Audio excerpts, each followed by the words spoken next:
Here's a real life enactment of If I Was on Fire. Disclaimer, there might be a little bit too much nonchalant for the average viewer. Oh no, oh, bloody hell. Oh god, oh that's not good, I'm on fire as well. Piss. But what's that? You find me attractive? Oh, come on, stop it now. Screams nonchalantly and also signals you to call me later. If only I had some matcha or something. Oh shit, wait, that's not cool anymore. Oh, if only I had a feminist women's rights textbook so that I can learn about it. Let me know if you would throw some water on me if I was on fire down in the comment section below. I'm going to tell you a little story about how I grew up. I grew up in a very rough and poor corner of my city. I have 5 younger siblings, and including myself, my mum and my dad, that's 8 of us in total. Okay, that's a little bit of maths there for you. Up until I was 15, we all lived in a very small 2-bedroom council flat. For anybody who isn't from the UK, a council estate is basically just like a house or apartment that you rent from the city itself. It's much cheaper than going private. So I shared one single bedroom with my younger brother and all 4 of my younger sisters. It was rough.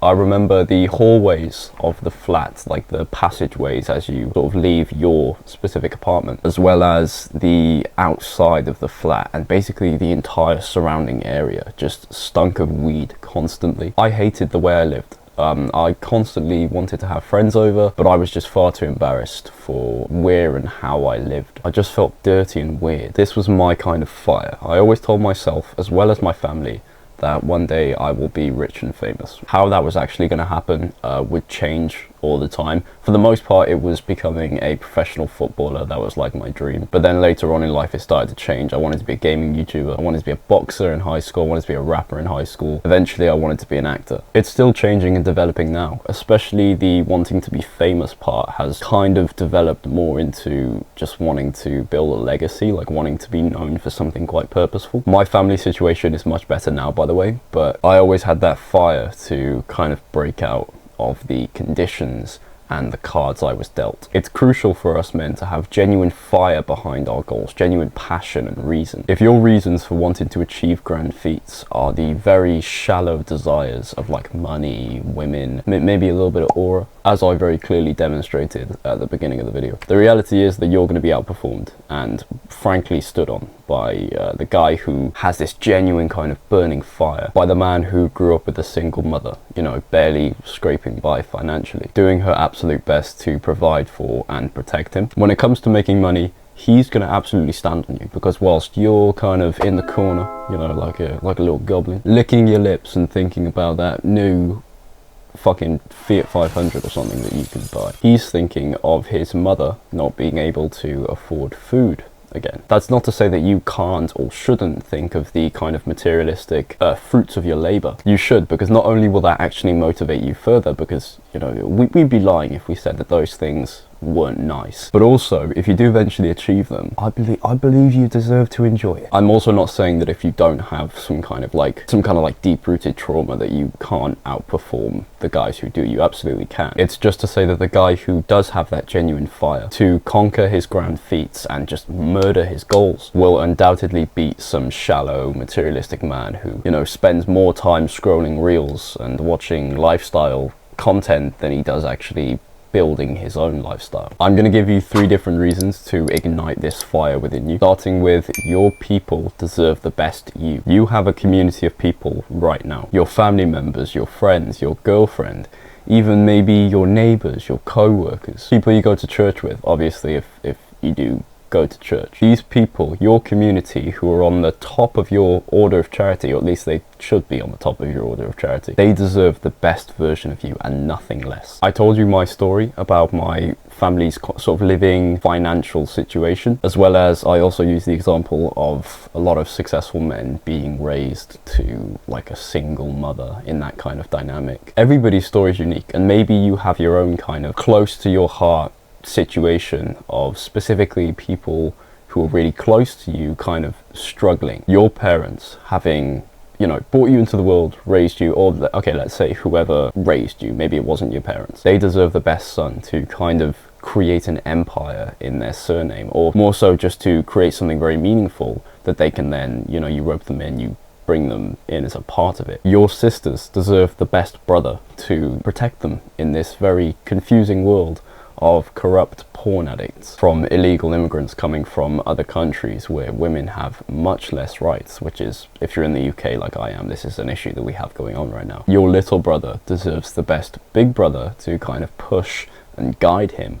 Your big brother deserves the best little brother to kind of be proud of. Like I said, everyone's story is unique. Maybe you don't have some kind of like traumatic backstory that you can bounce off, which, by the way, that's a fantastic thing, because that's obviously what we hope for our children. So just remain grateful in that case. But even if you don't have some kind of dark emotions stored that you can use as fuel for the fire, maybe you have a girlfriend right now and you know for definite that she's the one that you want to spend the rest of your life with. She's different to most other girls in this day and age. You know, she values her purity. Maybe she's religious. She's very intelligent. She's not, you know, indoctrinated. She had like good parents. She's just wonderful. And you know that you know, want to spend the rest of your life with her. She deserves the best version of you right now. The version of you who maybe you don't have a lot of accolades to your name. And accolades? I don't think I even said that right. No. Accolades and achievements to your name. Maybe you don't have, you know, maybe you're like my age. Maybe you're like 20 years old, where we haven't had a whole lot of time to kind of build our value up. But given the kind of quality woman that she is, she at least deserves the guy who, at your age, at your young age,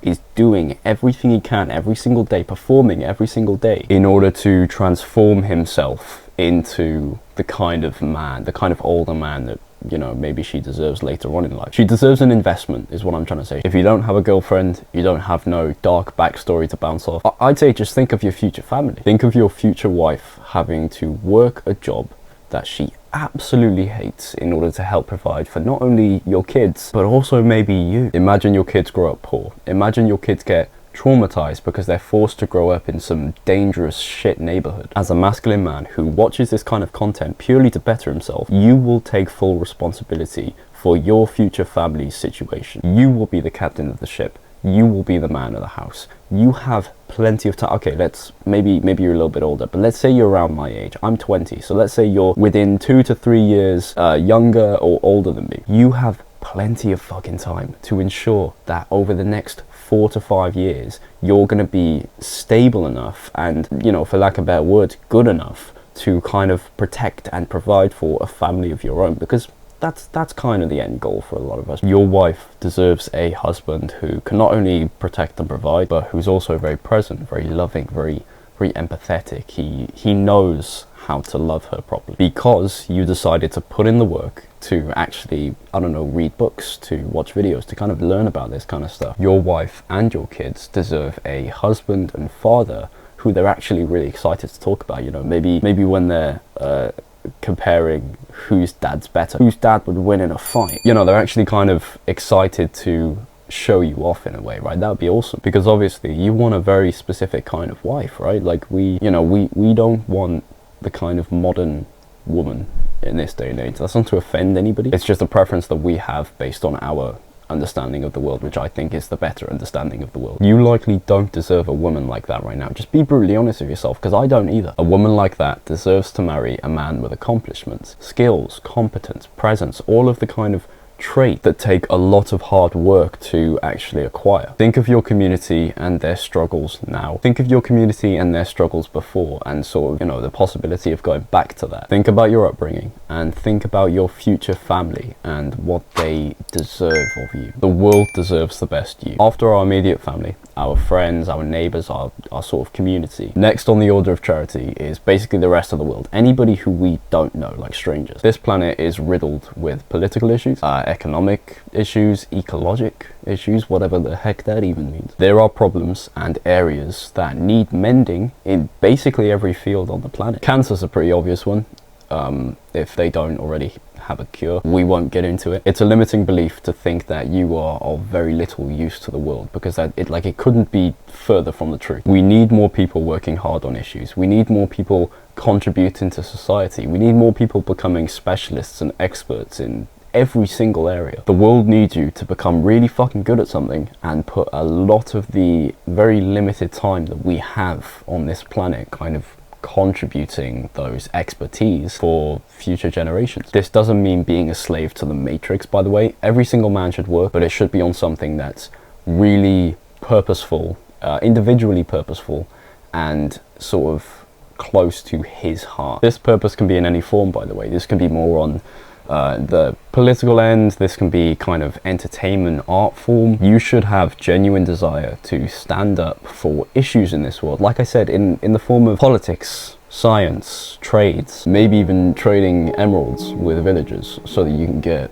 a bit of bread. But I will warn you, it's a fucking knockoff, because they take the either that, or you should have genuine desire to add more beauty, more fun to the world in the form of being some kind of artist. Maybe you're a film director, maybe you're just a painter, maybe you're an author, maybe you make music, maybe even a bit of both. I think throughout my life I'll kind of bounce back and forth between contributing to issues and also contributing some nice art. Maybe even this video is a good form of art. No. I highly doubt it, but still, I guarantee you will be far happier when a large portion of your life is sort of designated to working on a purpose that is very close to your heart. More specifically, on something that will change the world or make the quality of life better for other people, strangers. You will find genuine joy in contributing your energy to serving the world. Because what's the alternative? You serve yourself. If you think this is kind of gay, or you have this kind of bitter mindset that you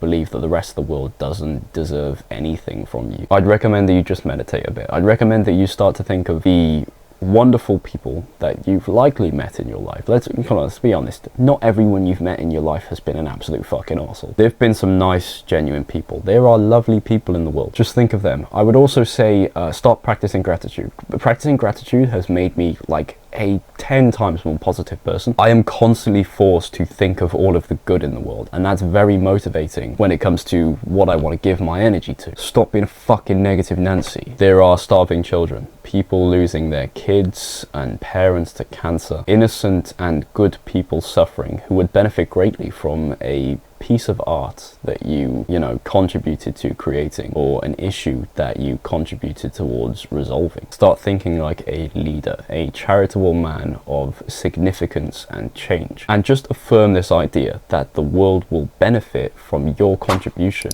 and so will you. Set your name in stone. Unlike this last reason to ignite this fire within you, not everybody can be remembered. 99% of people will be forgotten, not just their name, but also all of the work that they did. It's very depressing for men like you and me that we have very high possibility that we will be forgotten, but this should just motivate you even more to obsess over performance. I for one know that I don't want to be forgotten easily. I know that I want to be remembered for something great. Beta males, men with low testosterone and small little testicles. How do I know the size of your testicles? Well, that's for me to know and you to find out. They'll say it's gay, they'll say it's corny, but for those of you who understand this idea of wanting to set your name in stone, leave a very significant mark in the world and be remembered for something great, this should be a reason for why you wake up every single day and want to get to work. I'm 20 years old right now. I think I mentioned it already.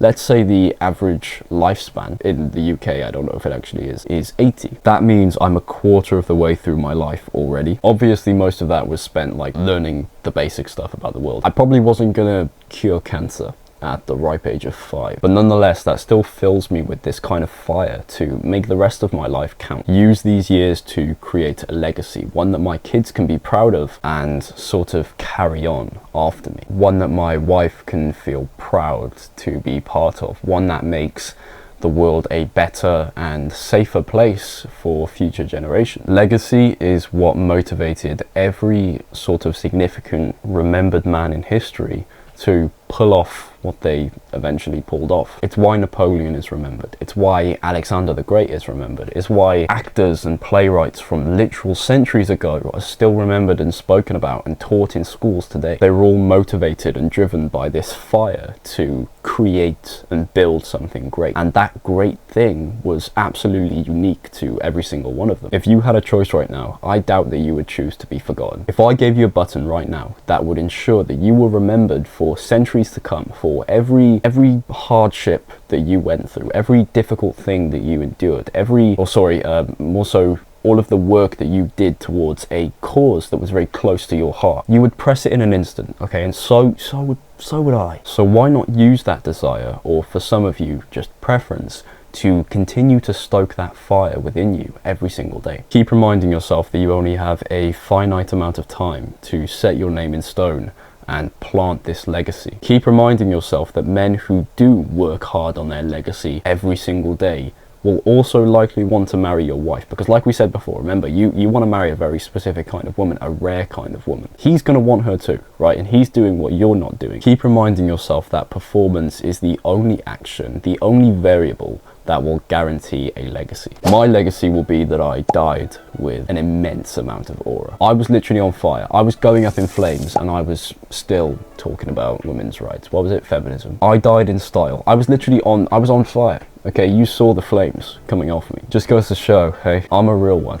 And I'm not actually like most men. I don't know, some might say I'm different. You have plenty of reason to continue to ignite that fire within you. Just keep thinking about them. Like, subscribe, send this video to your nan so that you can kind of ignite her fire. He's gonna say it. Give him a second. It's on the tip of the tongue. Goodbye.